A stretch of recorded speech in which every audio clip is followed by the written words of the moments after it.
إن الحمد لله نحمده ونستعينه ونستغفره ونعوذ بالله من شرور أنفسنا ومن سيئات أعمالنا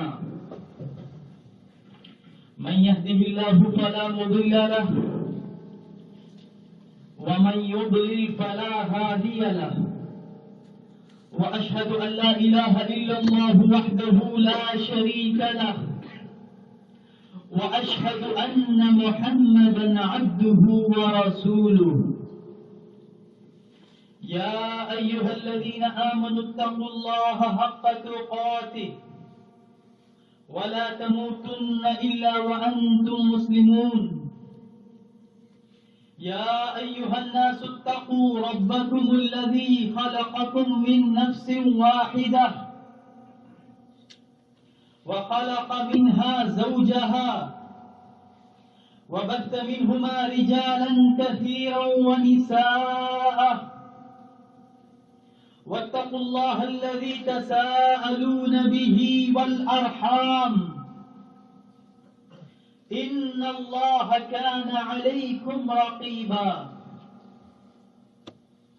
يا أيها الذين آمنوا اتقوا الله وقولوا قولا سديدا يصلح لكم أعمالكم ويغفر لكم ذنوبكم ومن يطع الله ورسوله فقد فاز فوزا عظيما أما بعد فإن أصدق الحديث كتاب الله وخير الهدي هدي محمد صلى الله عليه وسلم وشر الأمور محدثاتها وكل محدثة بدعة وكل بدعة ضلالة وكل ضلالة في النار ثم أما بعد. My noble brothers, have you heard about a Sahaabi, a companion of Messenger of Allah sallallahu alaihi wasallam called Salman, Salman al-Farisi, Salman the Persian, and he was the only companion, only Sahaabi of Messenger of Allah sallallahu alaihi wasallam who was from Persia. He was born in a wealthy family. He was very wealthy. And Persian Empire was a superpower at that time, like America. Superpower, Persian Empire. And he was a citizen of that empire. Very wealthy. How he came to Medina? How come a Persian man from Persia, such a far place, became companion of Messenger of Allah sallallahu alaihi wasallam? It's an interesting story. And this is narrated by none other than Salman himself. He narrates this to Abdullah ibn Abbas. And the chain of narration is reported by Imam Ahmad bin Hanbal in his Musnad Ahmad. And the chain from Ahmad bin Hanbal till Salman al-Farsi is unbroken. And all the narrators are trustworthy. And the scholars of this science authenticated it. And the narration, Salman says that I was a Persian man, one of the people from the city of Isfahan, a city in Iran, modern Iran, from the village called Jay, or some say G. And he says that his father was chief of the village, wealthy man, landlord, with lots of lands. And I was the dearest of Allah's creation to him. He was the only child and he was dearest of Allah's creation to his father. He loved me so much that he kept me in his house near the fire, as girls are kept him. He was not allowing him to go out, he was so possessive and protective about his son that he was not allowing him to go outside. And I strove hard in Magian religion, Zoroastrian religion. There is a religion called Zoroastrianism. He was a Zoroastrian. They worship, or they believe that fire is one of the manifestation of God. And they pay respect to fire, they worship fire. So he said, I excelled in major religion until I became the keeper of the fire. This is like prestigious position. He is the one who used to lit fire. And in major religion, in Zoroastrian religion, they don't allow a fire to die out. They just keep it alive. And he was the person who was responsible to keep it alive. Salman. And my father had a huge garden. He was busy one day with some construction work, so he said, oh my son, I'm too busy today. So I have some work to do. He wanted some of the things he wanted done. He told me some of the things he wanted done. So he gave me some tasks. I went out, heading towards his garden, and I passed by one of the Christian churches. So he's walking, he saw a Christian church, and he was impressed by it. He saw people singing songs, and he was very impressed by it. I didn't know anything about people because my father had kept me in his house. He didn't know anything about other people, other religion. When I passed by and I heard voices, I entered upon them to see what they were doing. I saw them. I was impressed. By Allah, I said, by Allah, this is better than our religion. This is better than the religion of fire that we follow. So he joined them and he was with them till the sunset. And his father was very possessive, protective. He was worried. Where is Salman? So he sent people looking out for him. He was a young boy, young lad in his youth. So he told his father what he saw. And he asked them, when he went there, he asked them, what is the asl of this religion? They said, to know that you have to go to Syria. The origin. So he said, he came back, his father was searching for him, and he told his father of what had happened. He said he was very impressed by that. So his father said, oh my son, there is nothing good in that religion. Your religion and religion of your forefathers is better than that. I said, no, by Allah, it's better than my religion. It's better than our religion. He was afraid of me. Now father is afraid that this guy is impressed by them. So he locked him and he put fetters on my legs and kept me in his house. He locked him. And Salman sent a word to Christians saying, if people from Syria happen to come by, just let me know. Because he is interested in finding the origin, where exactly it came from. He wanted to go to that place, to go deeper. So some Christian merchants came to them from Syria, and they told me about them.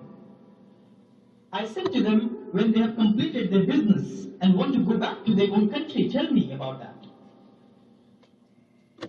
So when they wanted to go back to their own country, they told me about that. I threw off the irons from my legs and went out with them until I came to Syria. Salman reached Syria now. When I reached Syria, I said, who is the best person in this religion? Who is the topmost scholar? So he was directed to bishop in the church. So I went to him and said, I like this religion. And I'd like to stay with you and serve you in your church and learn from you and pray with you. He said, come in. And I went with him. Salman says he was a bad man. He would command them and exhort them to give charity, but he would take those charity and kept a lot of deal to himself. He was not a good man. And did not give it to poor. He amassed 7 heaps of gold and silver. In this way, collecting charity, he was collecting it for himself. I hated him deeply when I saw what he was doing. Then he died. Then Christians surrounded to bury him. I told them that this man was an evil man. He said, how do you know that?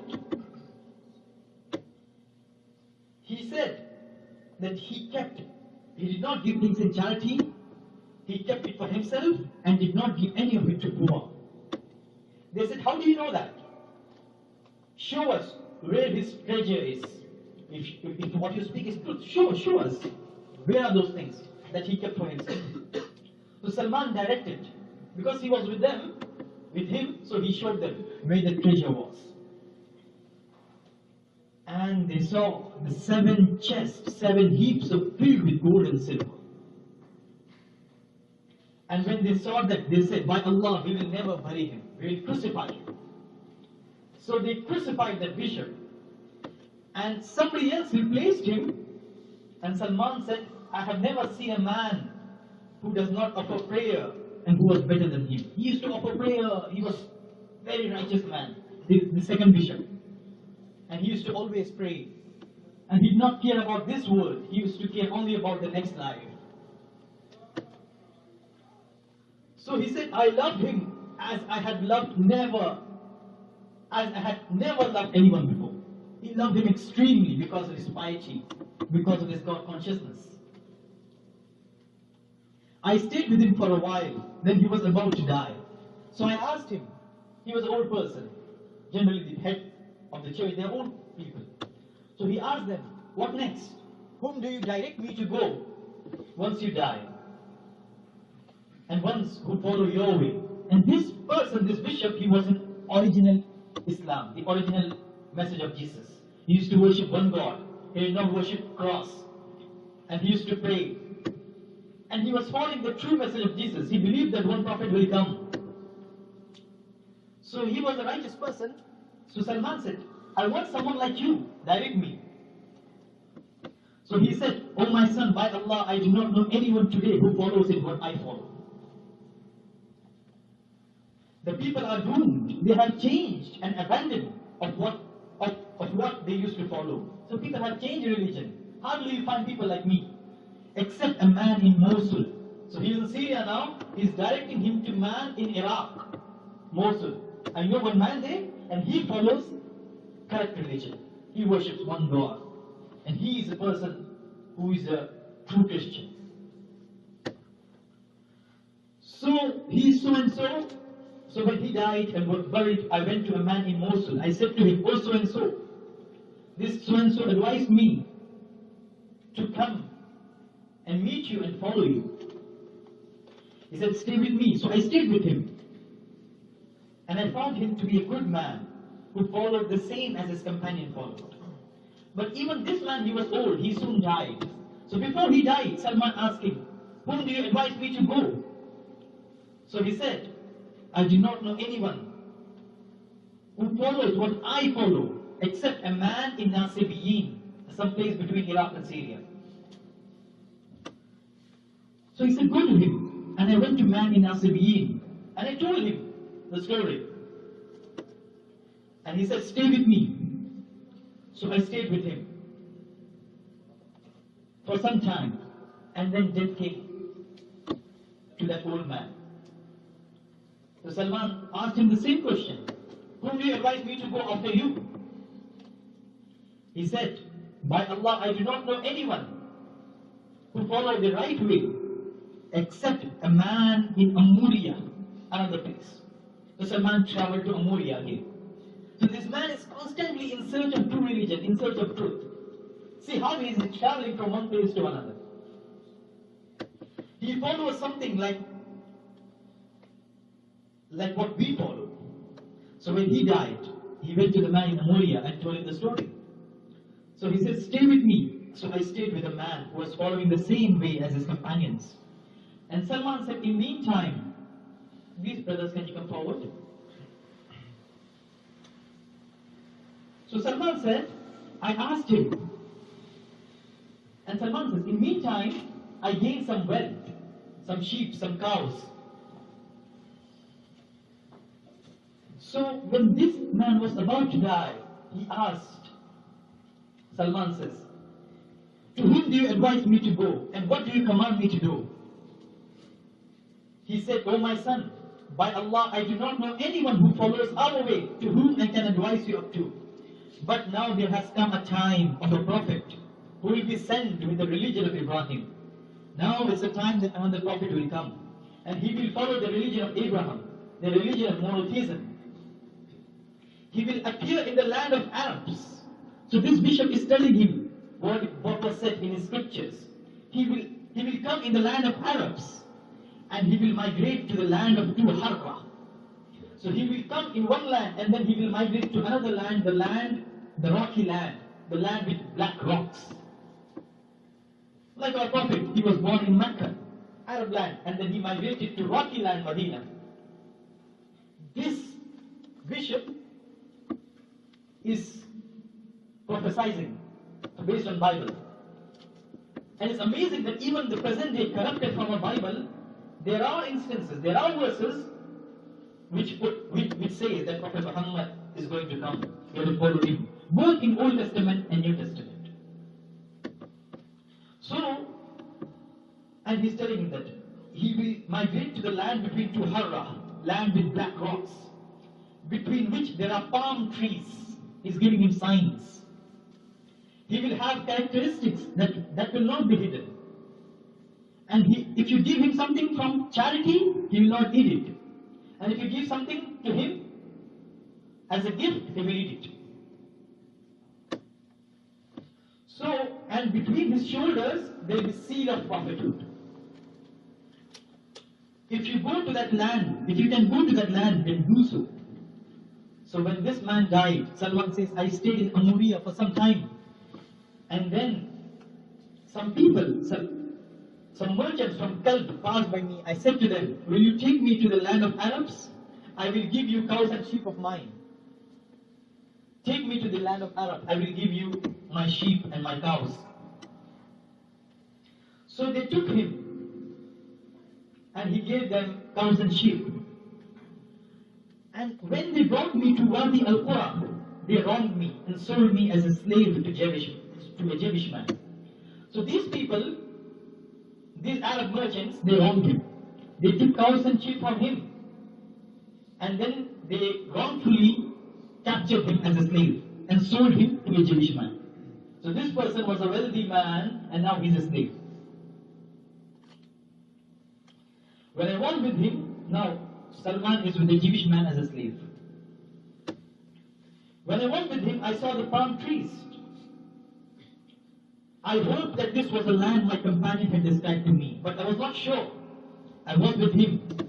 So when Salman was with this Jewish man, a man from Banu Qurayza, from Medina, he comes to this, he's a cousin of this Jewish man.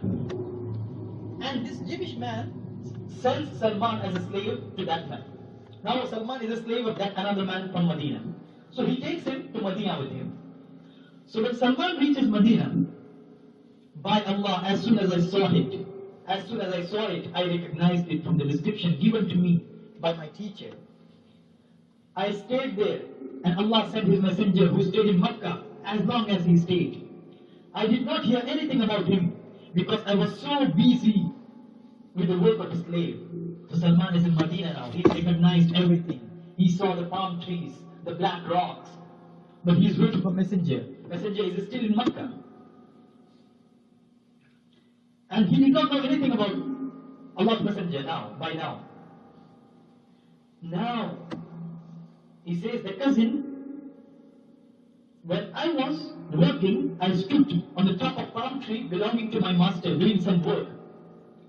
And my master was sitting there. Then a cousin of his came and stood beside him and said, may Allah kill Banu Qayla.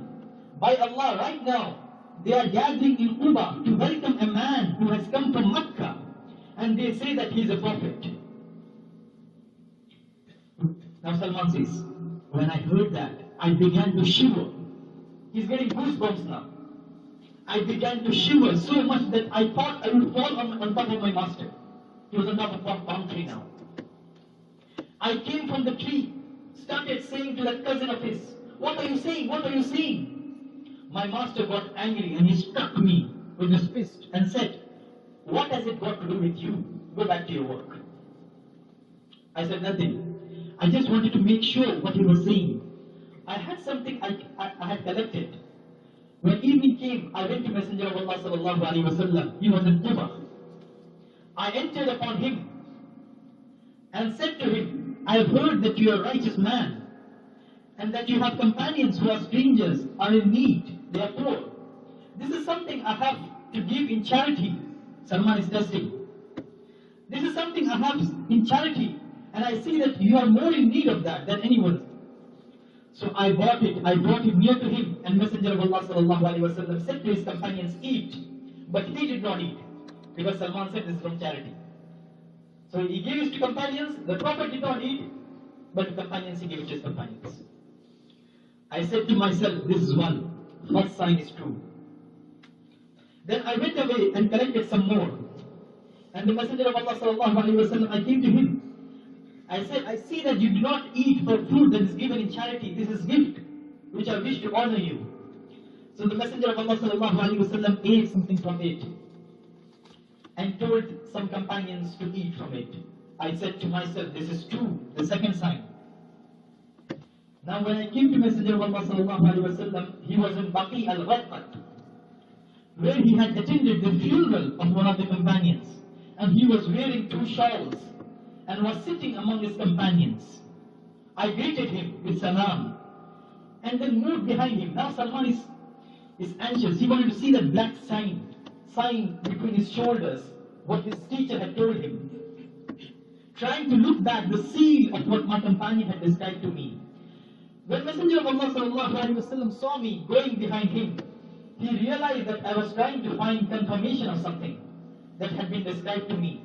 So he opened his radar, dropped his back, and I saw the Messenger of Allah. I saw the seal and I recognized it.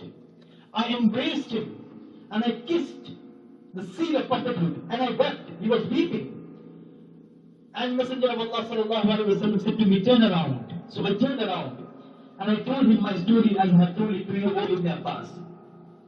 So Salman is telling the story to Ibn Abbas. He said, I told this story to Messenger of Allah sallallahu alaihi wasallam as I told you now. I continue in next khutbah. أقول قولي هذا أستغفر الله لي ولكم ولسائر المسلمين من كل ذنب فاستغفروه إنه هو الغفور الرحيم. Let us can you come forward.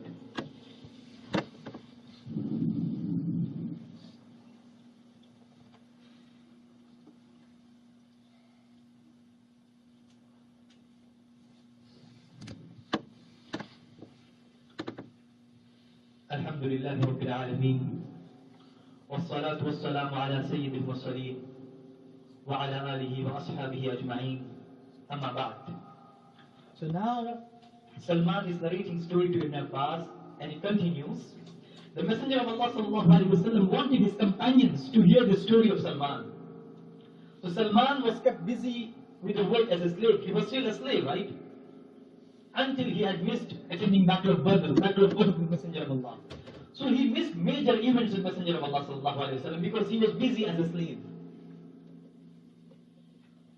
Then he said, the Messenger of Allah sallallahu alaihi wasallam said to me, draw up contract of manumission. So I draw up a contract of manumission with my master in return for 300 palm trees, which I would plant for him, and for 40 uqiyas of gold. The Messenger of Allah sallallahu alaihi wasallam said to his companions, help your brother to plant 300 palm trees. So they helped me with palm trees. And one man gave 33 small trees, another gave 20, another gave 15, and another gave 10, until they collected 300 small trees for me. Then Messenger of Allah sallallahu alaihi wasallam said to me, go, O Salman, dig holes. So when you are finished, come to me, I will plant them with my own hand. Prophet said to him. So I dug holes for them. My companions helped me. When I had finished, I came out. And Messenger of Allah sallallahu alaihi wasallam planted them with his own hand. And the Salman says, by the one in whose hand my soul is, not a single tree among them died. Sandy land, not a single tree died. So I had paid off the trees, but they remained the money. So a piece of gold, the size of egg, was brought to Messenger of Allah sallallahu alaihi wasallam from one of his campings. He said, what happened to the Persian who had contract of manumission? I was summoned to him. He said, take this and pay off what you owe, O Salman. I said, how could this pay off everything I owe, O Messenger of Allah? He said, take it and Allah will help you to pay off what you owe. So I took it and weighed it for them, and by Allah, it was 40 ruqiyah. So I paid them their dues and I was set free. And I was present with Messenger of Allah sallallahu alaihi wasallam at Khandaq. After that, I did not miss any major event with him. This is the story of Salman. How a man, a wealthy man from Persia, came to Medina, became slave. His search for truth, meeting different bishops, finding truth, recognizing signs, coming and serving Messenger of Allah sallallahu alaihi wasallam. How Allah guided him. And we are blessed with Islam. So we should pray to Allah to keep us steadfast. We should acquire knowledge. We should be firm and pray to Allah. Ya muqallib al-qulub, thabbit qulubana ala dinik. ربنا آتنا في الدنيا حسنة وفي الآخرة حسنة وقنا عذاب النار. ربنا لا تزغ قلوبنا بعد إذ هديتنا وهب لنا من لدنك رحمة إنك أنت الوهاب. يا مقلب القلوب ثبت قلوبنا على دينك. إن الله يأمر بالعدل والإحسان وإيتاء ذي القربى وينهى عن الفحشاء والمنكر والبغي يعظكم لعلكم تذكرون. اذكروا الله يذكركم وادعوه يستجب لكم ولذكر الله أكبر والله يعلم ما تصنعون. الله أكبر الله أكبر. أشهد أن لا